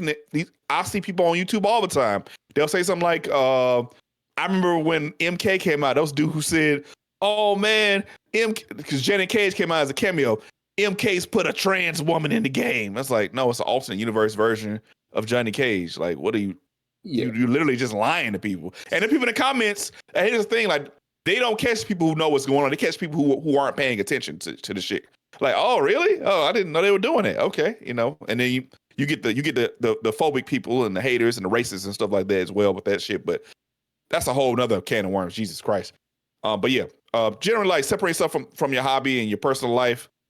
Not internalizing all this negativity all the time. That means like separating yourself from the arguments, separating yourself from the media, and just like finding things that you actually enjoy. Like you said, Sage, like if you're having a time where you don't enjoy something, you need to separate from it. There was a time where I did not like wrestling. I stopped watching it. And then eventually 2011 happened and the pipe, well, was it 2012? 2012 happened, the pipe bomb hit, and I was like, I'm back. That's what happened for me. Sometimes you gotta have that. You gotta take yourself away from your hobby for a little bit and let things breathe a little bit before you can enjoy it again. Everything can't be tailored for you either. I think that's another thing. Like we want everything to be tailored for us, and we don't have the room to allow others to enjoy things that either we used to enjoy or we don't enjoy. We have to enjoy everything for us. Everything has to be about us and nobody else. So that's it for me. A couple things there. Those are all really good points. As far as stopping idolization, my uncle used to say, when you get to a point, my uncle's like a really religious person. He's a pastor. But he used to say, hey, man, when you get to a point where all you do is think about this one thing, you worshiping it, you've made that thing your God. And I think about that sometimes. Like sometimes you get so attached to something or a person that you've turned it into a god. Like you've turned it into like the idol that you worship.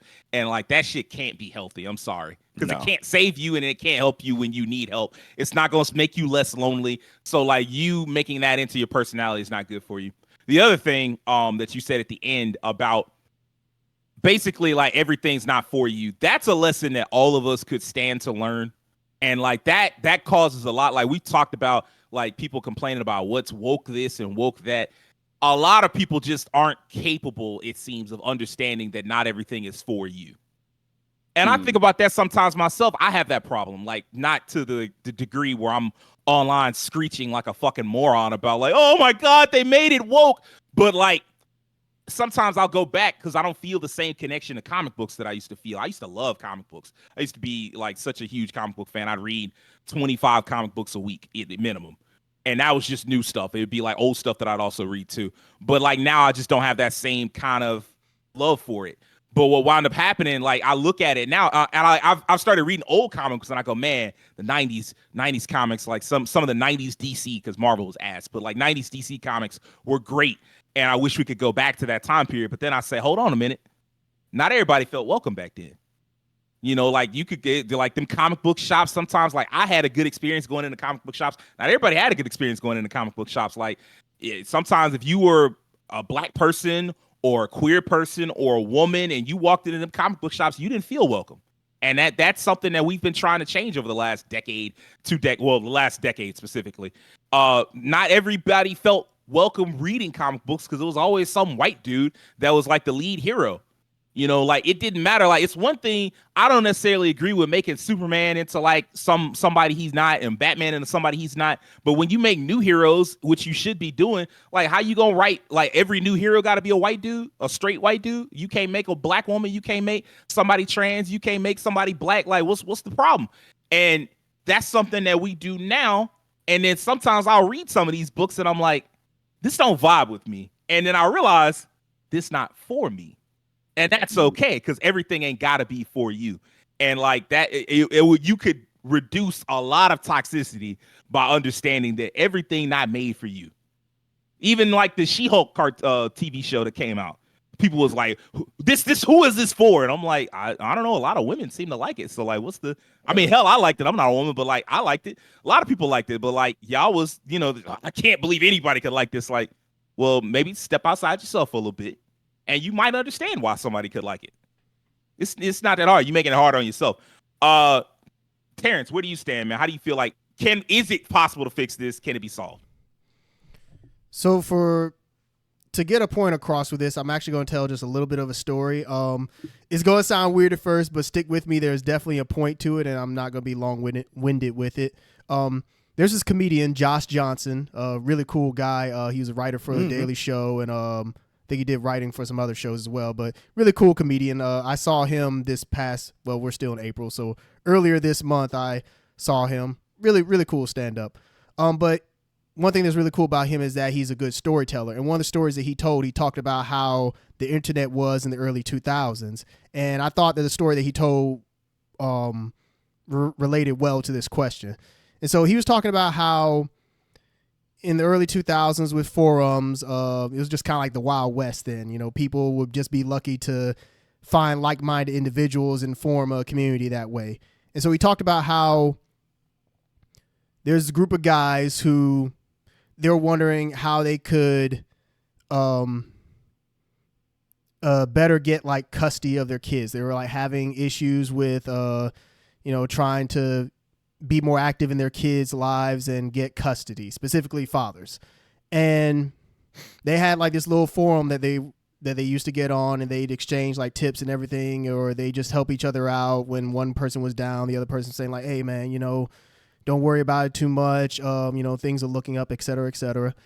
Over time, other people started to get into that forum, and the way that the forum started it slowly started to turn into something else than what it was when it started. Like people started to come in and started talking about dating and like their dating concerns about like, the women out here, they're just not for me. I don't like them at all. Or they come in and just talk about pickup strategies and everything. And the guys who originally started that community, they saw that it was no longer the way that it was when they started. So they left, and that forum just kind of just slowly, well, not even slowly, but it just snowballed into being something totally unrecognizable from what it was. And the story that Josh told was that forum essentially was kind of like the birth of like the whole men's rights thing, like MRA kind of stuff. And we know how, how bad that is. But that just goes to show how something can start off a certain way and have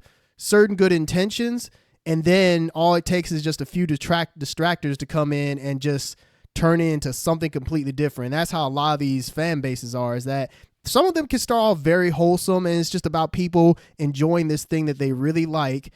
And all of a sudden you have these people come in and they start saying, oh, what about this? What about that? Or they start getting like way too fanatical about it, and it just morphs it into this completely different thing than what it started. And I think when it comes to the question about like how to fix all this, I think maybe one of the best ways, at least now, is just like call out the bad behavior before it gets like really, really bad. Just because like we have so many examples of bad fan bases now. I'm not going to sit here and name them, but we have so many examples of fan bases that start off as one thing and then they just slowly got more and more toxic. Like, use that as an example of what you don't want your community to be like. If you see something that isn't good, or you see someone like down like talking down on someone, especially someone that is like a minority that is especially maybe not welcome in that community, then call it out. Because I think that's the best way that we can kind of nip this stuff in the bud, is just being a bit more proactive about it. And I'm not saying that some might take that as like, oh, you're gatekeeping. I'm not saying like, don't do that. Don't like say like, oh, certain people can't be in here kind of thing. See, you know what the problem is? There's not enough common sense, because like, I understand what you're saying and you're correct. Nobody should be calling that gatekeeping. Yeah. Like, people do that they act like they ain't got no common sense. Like, that's obviously not gatekeeping. That's protecting your community from being shit. Yeah. And also, don't just because someone's perspective on a certain piece of media is slightly different than yours, not negative. Like, if it's negative, then that's a total, or toxic, that's a totally different story. But if they have a different perspective on it, that doesn't make their perspective invalid. Because I mean, I just talked about minorities and how like a lot of minorities come into certain fandoms and they have like a different perspective on it. That's like, oh, I hadn't thought about it that way before. But if you block that out, well, that's that is a part of gatekeeping right there. So.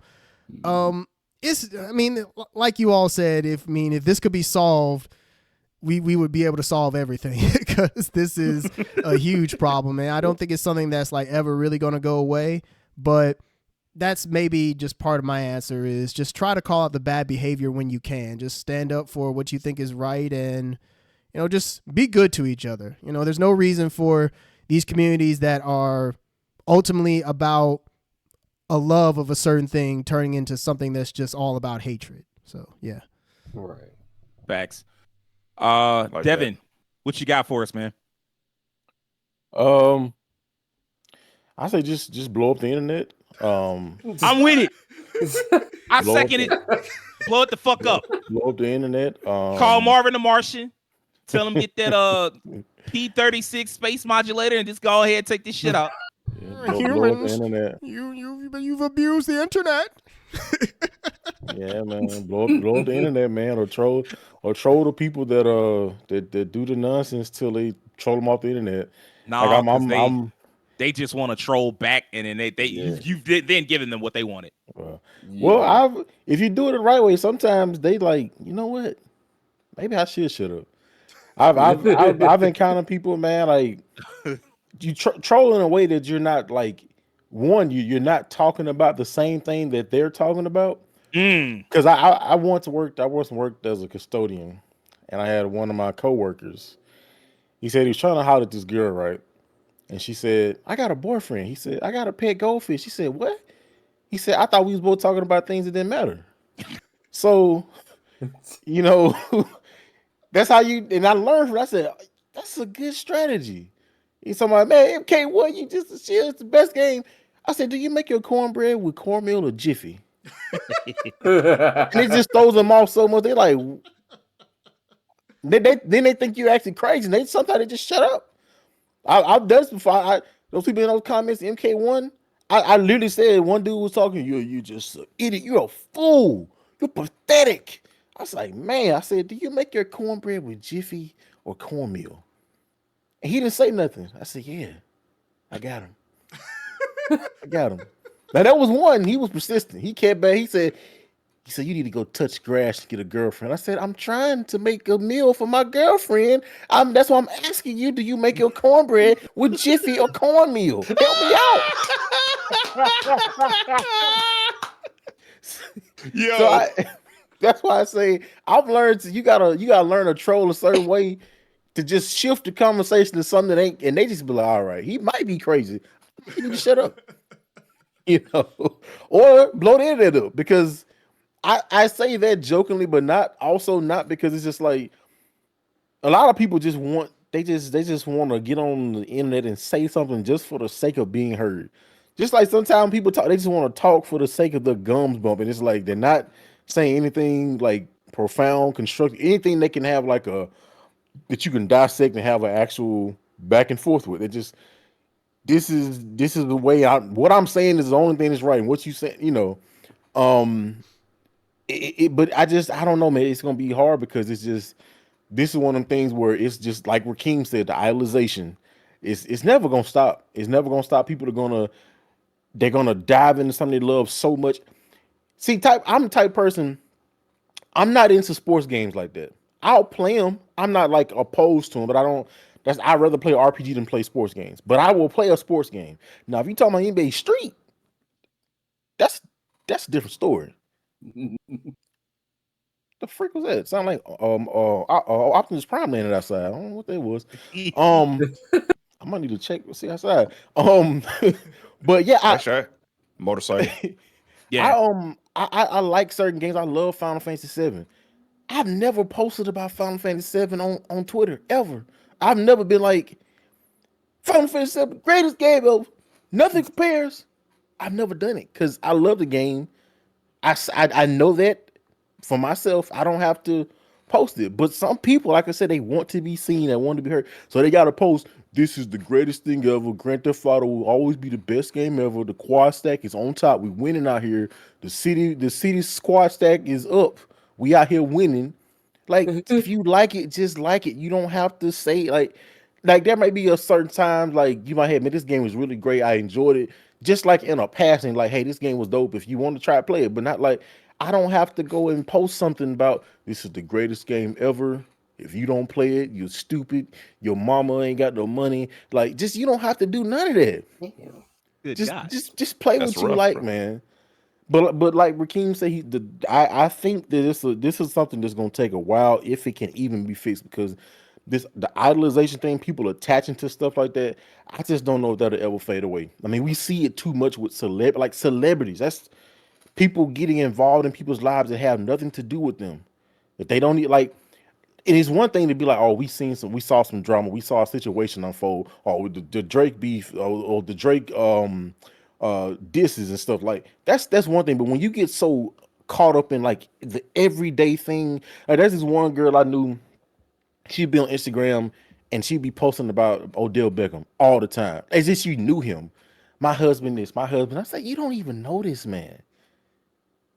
Like at a certain point it becomes delusion. It's like, okay, let's draw this thing back to reality, okay? No. I don't want reality. I want to live in fiction. Like let's be realist about this thing. So I honestly do think just blow the internet up. I think that will fix it. Just blow this. Call up Wiley. Hey, you got some of that Acme, man? You got something left? I know you been out there trying to get that road runner for a while. I think he actually called him and then was like, I don't want, you know what? My bad, man. Go ahead. let me get some of that TNT you got. Just blow in there. Find that little magical box. I don't know where it's at. It might be in New Vegas somewhere with the sense. Let's find that box. It's underwater. Man. Series of tubes. It's just, I don't know, man. It's just too deep rooted, man. Like I said earlier, when I heard that girl say, "Hey, Beyonce can't die before I die," I'm like, that we just too far gone.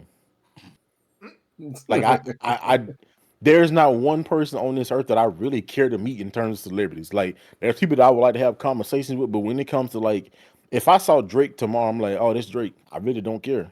It's cool, but I'm not like, oh, Drake, let me get a photo, man. Let me be on this track, man. I know you. No, none of that. I never forget on the next lawsuit. No, at this rate, I never forget. PewDiePie right? was talking about going to cons, like VidCon, and he said that people will come up to him in such a frantic like rage, screaming and hollering, oh my god, it's pretty. And he would be like, I hate going to these. He said I loathe going to these things because I want people to talk to me like a regular person. But because they can't separate me being famous, they just lose their mind that they're meeting somebody famous. They can't even form a sentence. Parasocial relationships. And I'm just like, man, this is a problem in real life and on the internet. Like this is the same thing. Like people they attach to something, they get so defensive of it. It's like, nah, man, you ain't gonna dare say this about this. And I know this game got a 4 out of 10, but I'd be doggone if you say anything about it that's objectively correct. You know, so, but yeah, I think Blow the internet up. That's Alright. really my answer. Like, just Blow it up. stop all this social tweet. No, ain't nobody gonna say you can't say nothing on the internet. No posts, no articles, no forums, nothing. Now we gotta send. If you want to send me that message, you gotta send on Pigeon. Job. Well, hey, but he read it first though. If you want to send some hate mail, you gotta put it on Messenger Pigeon. Yeah, we'll see if it's really real. Then let's put it on the Messenger Pigeon and send it. I mean, you could just send an actual letter, but same thing. Like it would take much longer, and the effort ain't worth it. Will, where you stand, man? Any solutions? Man, I feel like a lot of y'all touched on the solution that I did think of, and then I also thought of something that one night my friends and I were playing Overwatch, and I want to say someone in my chat said, and I quote, "Some of y'all just need therapy in the shower." That's really it. Y'all need someone to talk to. Yeah, that's gonna be the thing. Because most of these people really probably don't wash their ass. As far as I can't say wrong though. So y'all need to go and talk to someone in a white lab coat or in a pair of slacks. And, not a white lab coat. Y'all need to talk to somebody. Get it straight. Do something. Go talk to somebody and figure it out. But I really do agree with a lot of just try to catch this before it gets started and then try to do it. Because like I'm cool with agreeing to disagree, but I'm not cool with going out of my way to argue with you and waste my breath on you, because it's clear that you have your preconceived notion. It's clear that you have your ideals and everything you want to stand on, and you're going to believe that until you're blue in the face. So I can't really sit up here and convince you that what I'm saying is I'm trying to at least have this, this back and forth with you. I can't have a dialogue with you if you don't want to talk, because you think that what you're saying is right, but what you think I'm saying is just wrong, and I'm just going against everything you believe. So truthfully, there's not much I can think of to really set everything apart and set everything aside. It's just catch it before it gets started, and if it does get started, it's kind of like almost an old well situation. Like, let them fight it out till they get tired, or let them continue to have this issue. So at the end of the day, for me, it's either catch it, maybe blow up the internet like Devin said, or like I said, therapy and a good old hot shower with some Irish Spring soap. And an abrasive face towel, because it's clear that your skin cells need to be wiped off. So. I'm about to say, damn, Irish Spring, they gonna come out the shower with some dry ass skin. Yeah, that's true. I guess that's just part of the punishment. Yeah, maybe. I don't know that it can be fixed. Like, people online, I kind of agree with y'all to a point. I do also agree with Rakeem, but I would like to modify it a little bit. People online, just a lot of times they'll say these unhinged, awful things 1 minute, and then they'll finger wave or wag at other people for being awful like the next minute. Like the old folks used to say, they throw a rock, hide the hand. And I think the best answer is smaller communities. Like, when you have smaller communities, it's easier for everybody to get to know everybody else. When that happens, it's easier to police that community, to like be a little more judicious. Like, hey man, you got to stop. Like, you scaring everybody else. Like, you scaring not just the hoes, you're scaring everybody. Like, you got to cut it out. And you can tell people to get out if they're being jerks, but more importantly, you're just less likely to be a jerk when you know everybody. Like, we got a Discord. It's not just us in it. And, we sit and talk, and like nobody's ever just a dick. Everybody's like generally reasonable and sensible and cool about it, because we all know each other. And so there's just no reason to be acting, out of pocket like that.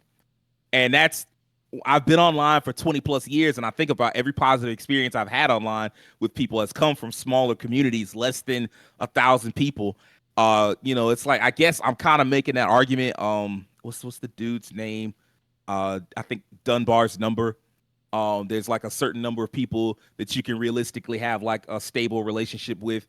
The exact number, I know they did the research. The exact number isn't accurate.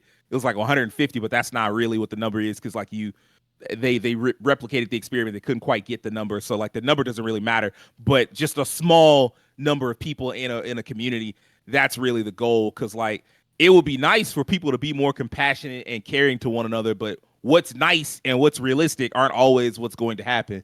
And unless y'all want to just blow the fucking internet up, like Devin said, which I'm not entirely against, because some of this shit has just got way out of hand. low key, I think some of the shit that we deal with now, like, and I'm gonna wrap this up soon, but like I want to briefly get political. Low key, I think a lot of the shit that we deal with now, like the MAGA shit and like the incels and all that shit, it comes from like there were always these people that would be kind of a little off, but they were by themselves. And when they did interact with people, they bring up their little ideas, and people would say, "Hey, man, shut the fuck up." Like you sounding weird right now. And people would you would be told to shut up, or you'd be guided back onto the path. But now you got the internet making these big ass communities of people where they can all come around and say they fucking foolishness, and it's just made things worse. Like everybody that like they get together and one person says something foolish and the next person says something foolish and they outdo the shit, and the next thing you know, it's been blown up into like this big fucking incel community, like what Terrence was talking about. You like, man, where did all these fucking idiots come from? It's like because they got a giant ass community of idiots where they just hang out and then they feel free to just say everything else. And so maybe Devin is right. Maybe just blow that bitch up and then you won't have to deal with this shit no more. But other than that, like I think the only thing you can do is just, I mean, therapy actually is low key kind of like some of these people they do have mental issues that they just need to go talk to somebody and understand like, okay, this is not real. Like you got to separate real life from all these things that you're a fan of. Like you can't make that your personality. So, I mean, maybe a combination of all of these things. And as far as blowing the internet up, just blow up Twitter. Man, that would change the world. Boy, with it. Actually, blow up Twitter and Facebook. They both got to go. Yeah. Truthfully, I wouldn't mind seeing Twitter blown up. I'd love to see the look on Elon's face. Man, TikTok might be blowing up before long. Ain't gonna blow it up. It just ain't gonna be in America. Be like, that's true. Booty geezers in the offices. You know what you said, Sage. We the small community thing. We always say like with content creators, like garnering your audience. Man, you get to a certain point, it gets so big, it's almost harder to just police everybody that gets in there. Like you can probably, for the most part, a lot of them, maybe the majority, somewhat. But I mean, example, Corey Kenshin. I remember Corey Kenshin was having an issue with it was somebody, some other content creator, and a lot of his people like doing some crazy. And he's a pretty chill guy. He garners a pretty positive audience, and he was even having to tell, hey, y'all need to, don't go harassing that person.